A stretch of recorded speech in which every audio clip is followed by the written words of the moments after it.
ওই ব্যক্তি ডাক দিয়ে বললেন, ও আল্লাহর পয়গম্বর, আপনাকে আমি বলছিলাম, আল্লাহর কাছে জিজ্ঞাসা করতে বলছিলাম, আপনি কি বলছিলেন আমার ধন সম্পদ কিভাবে জানি একটু বাড়ায়, আমি কিভাবে জানি একটু সচ্ছলতা পথে আসতে পারি।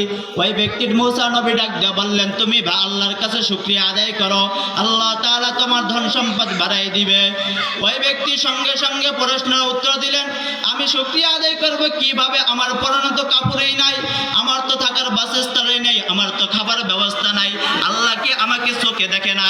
আল্লাহ তাআলা সঙ্গে সঙ্গে এমন একটা বাতাস দিলেন, বাতাস দেওয়ার সঙ্গে সঙ্গে সময় ব্যক্তির পরনে যেই কাপড় আসলো সমস্ত কাপড় চলিয়ে গেল, তার থাকার স্থানও চলিয়ে গেল, খাবার যে ছিল তাও চলিয়ে গেল, সমস্ত কিছু নষ্ট হয়ে গেল। আল্লাহ তাআলা সঙ্গে সঙ্গে শুকরিয়া আদায় করার না করার কারণে আল্লাহ তাআলা সঙ্গে সঙ্গে তাকে গজব দিয়ে শেষ করে দিলেন। মুসা আলাইহিস সালাম, হযরত মুসা আলাইহিস সালাম একদিন তুর পাহাড়ে আল্লাহ তাআলার সাথে কথা বলার জন্য যাচ্ছেন। হঠাৎ করে একজন ব্যক্তির সাথে দেখা, ওই ব্যক্তি দেখে ডাক দিতেছেন, ও আল্লাহর নবী, আপনি কোথায় যাচ্ছেন? কোথায় যাচ্ছেন? ওই ব্যক্তি বলতেছেন, মুসা নবী বলতেছেন, আমি আল্লাহ তাআলার সাথে কথা বলার জন্য যাচ্ছি। ওই ব্যক্তি ডাক দিয়ে বলেন, আমার অনেক ধন সম্পদ হয়েছে, অনেক টাকা পয়সা হয়েছে, আমি এই টাকা পয়সা কিভাবে শেষ করব, কিভাবে খরচ করতে পারি, তুমি একটু আল্লাহর কাছে জিজ্ঞাসা করো। আজ আমাদের সমাজের ভিতর দেখা যায় টাকা পয়সা অর্থ আয় করার জন্য আজ ইসলামের হুকুম আমরা ছেড়ে দিই, ইসলামের হুকুম ছাড়তে আমরা দ্বিধা বন্ধ করি না। আজ নবীকে গালি দিতে আমরা দ্বিধা বন্ধ করি না, আল্লাহর নবীকে গালি দিতে আজ আমরা টাকা পয়সার কারণে নবীকে গালি দিতে পারি। অর্থাৎ আমরা আমাদের কাছে টাকা পয়সা হইলে আমরা সমস্ত কিছু মনে করি। আজ টাকা পয়সার জন্য নামাজকে ছেড়ে দিই, ইসলামকে ছেড়ে দিই আজ না টাকা পয়সার জন্য। কত মানুষ আছে অহর দেখা যায় বাংলাদেশের ভিতরে আছে, দেখা যায় টাকা পয়সার কারণে, টাকা পয়সার লোভ দেওয়ার কারণে তারা খ্রিস্টান হয়ে যাইতেছে। অনেক মুসলমান ভাইরা তারা টাকা পয়সার লোভের কারণে খ্রিস্টান হয়ে যাইতেছে। মুসা নবীর কাছে যা বলতেছেন, আমার ধন সম্পদ কিভাবে কমানো যায় আমাকে একটু বলো। ওই ব্যক্তি আল্লাহ তাআলার কাছে যা জিজ্ঞাসা করো। মুসা নবী সামনে অগ্রসর হইলেন, অগ্রসর হওয়ার পরে সামনে আরেকজন ব্যক্তির সাথে দেখা সাক্ষাৎ। ওই ব্যক্তি ডাক দিয়ে বলেন, ও আল্লাহর নবী, তুমি আল্লাহর কাছে আমাকে জিজ্ঞাসা করো, আমার ব্যাপারে জিজ্ঞাসা করো। আমার কোনো পরনে কোনো কাপড় নাই, আমার থাকার কোনো বাসস্থান নাই, আমি কিভাবে জানি সচ্ছলতা ফিরে আসতে পারি, কিভাবে আমি জানি ধনী হইতে পারি, তুমি আল্লাহর কাছে একটু জিজ্ঞাসা করো। ওই ব্যক্তি এই কথা বলার পরে ওই ব্যক্তি মুসা আলাইহিস সালাম আবার সামনে অগ্রসর হইলেন। অগ্রসর হওয়ার পরে হঠাৎ করে একজন ব্যক্তির সাথে সাক্ষাৎ, কিন্তু ওই ব্যক্তি মানুষ বোঝা যায় না, কিন্তু মানুষের মতো কথা বলে, মানুষের ভিতর কথা বলে। ওই ব্যক্তি আল্লাহর নবী মুসাকে ডাক দিয়ে বললেন, ও মুসা, তুমি আল্লাহর কাছে একটু জিজ্ঞাসা করো। আল্লাহর কাছে জিজ্ঞাসা, কেন আল্লাহ তাআলা আমাকে পাঠাইছেন, কেন আল্লাহ তাআলা আমাকে বানাইছেন।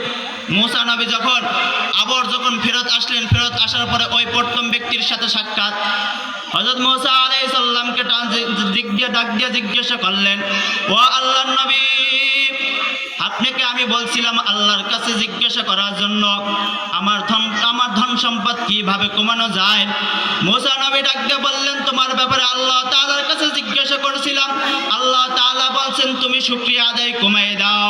ওই ব্যক্তি ডাক দিয়ে বললেন, ও আল্লাহর নবী, হয়তো যদি আমি শুকরিয়া আল্লাহ তাআলার কমাই দিতে পারবো না, আমি শুকরিয়া আরো বাড়াই দেব, কেননা আমি শুকরিয়া কমাই দিতে পারবো না। কারণ কি? মুসা নবী জিজ্ঞাসা করলেন, কারণ কি? ওই ব্যক্তি বলেন, যে রব্বুল আলামিন আমাকে দুইটা হাত দিয়েছেন, যে রব্বুল আলামিন আমাকে দুইটা চোখ দিয়েছেন, যে রব্বুল আলামিন আমাকে দুইটা পা দিয়েছেন, যে রব্বুল আলামিন আমাকে সুস্থতা দান করেছেন, ওই রব্বুল আলামিনের শুকরিয়া আমি বাদ দিতে পারবো না, আমার ধন সম্পদ থাক বা না থাক। মুসা নবী ওই ব্যক্তি শুকরিয়া কথা বলার সঙ্গে সঙ্গে তার ধন সম্পদ আরো বেড়ে যাইতেছে, আরো অনেক হয়ে গেছে। ওই ব্যক্তি মুসা নবী আবার সামনে অগ্রসর হইতেছে। ওই ব্যক্তি যে দ্বিতীয় ব্যক্তির সাথে সাক্ষাৎ হয়ে গেছে, ওই ব্যক্তি ডাক দিয়ে বললেন, ও আল্লাহর পয়গম্বর, আপনাকে আমি বলছিলাম আল্লাহর কাছে জিজ্ঞাসা করতে বলছিলাম, আপনি কি বলছিলেন আমার ধন সম্পদ কিভাবে জানি একটু বাড়ায়, আমি কিভাবে জানি একটু সচ্ছলতা পথে আসতে পারি। ওই ব্যক্তির মূসা নবী ডাক দিয়ে বললেন, তুমি বা আল্লাহর কাছে শুকরিয়া আদায় করো, আল্লাহ তাআলা তোমার ধন সম্পদ বাড়াই দিবে। ওই ব্যক্তি সঙ্গে সঙ্গে প্রশ্নের উত্তর দিলেন, আমি শুকরিয়া আদায় করব কিভাবে? আমার পরনে তো কাপড়ই নাই, আমার তো থাকার বাসস্থানই নেই, আমার তো খাবার ব্যবস্থা নাই, আল্লাহ কি আমাকে চোখে দেখে না? আল্লাহ তাআলা সঙ্গে সঙ্গে এমন একটা বাতাস দিলেন, বাতাস দেওয়ার সঙ্গে সঙ্গে সময় ব্যক্তির পরনে যেই কাপড় আসলো সমস্ত কাপড় চলিয়ে গেল, তার থাকার স্থানও চলিয়ে গেল, খাবার যে ছিল তাও চলিয়ে গেল, সমস্ত কিছু নষ্ট হয়ে গেল। আল্লাহ তাআলা সঙ্গে সঙ্গে শুকরিয়া আদায় করার না করার কারণে আল্লাহ তাআলা সঙ্গে সঙ্গে তাকে গজব দিয়া শেষ করে দিলেন। তৃতীয় নম্বর ব্যক্তির সাথে সাক্ষাৎ মূসা আলাইহিস সালামের সাথে। মূসা আলাইহিস সালামকে জিজ্ঞাসা করেন, ওয়া আল্লাহর নবী, আপনাকে আমি জিজ্ঞাসা করতে বলছিলাম আল্লাহর কাছে আমার কিভাবে কিসের জন্য আল্লাহ তাআলা আমাকে দুনিয়ার বুকে প্রেরণ করছে। মূসা নবী ডাক দিয়ে বললেন, তোমাকে আল্লাহ তাআলা বানাইছে জান্নাত এবং জাহান্নামের ভিতরে একটা ফাঁকা গর্ত স্থান আছে, ওই গর্ত স্থানকে বন্ধ করার জন্য।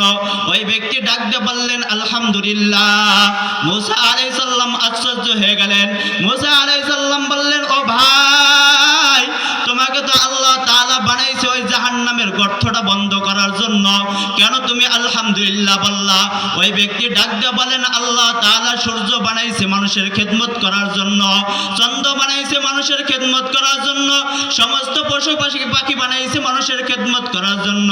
আল্লাহ তাআলা আমাকে আল্লাহ তাআলার কামের জন্য আল্লাহ তাআলা আমাকে বানাইছে, আমার অজবের নাম আল্লাহ তাআলা স্মরণ রাখছে, তার জন্য আমি আলহামদুলিল্লাহ বলছি। ওই ব্যক্তি যখন আলহামদুলিল্লাহ বলছে, মূসা নবী তাকায় দেখে সঙ্গে সঙ্গে তার মানুষের রূপ আবার ফেরত পেয়ে গেছে।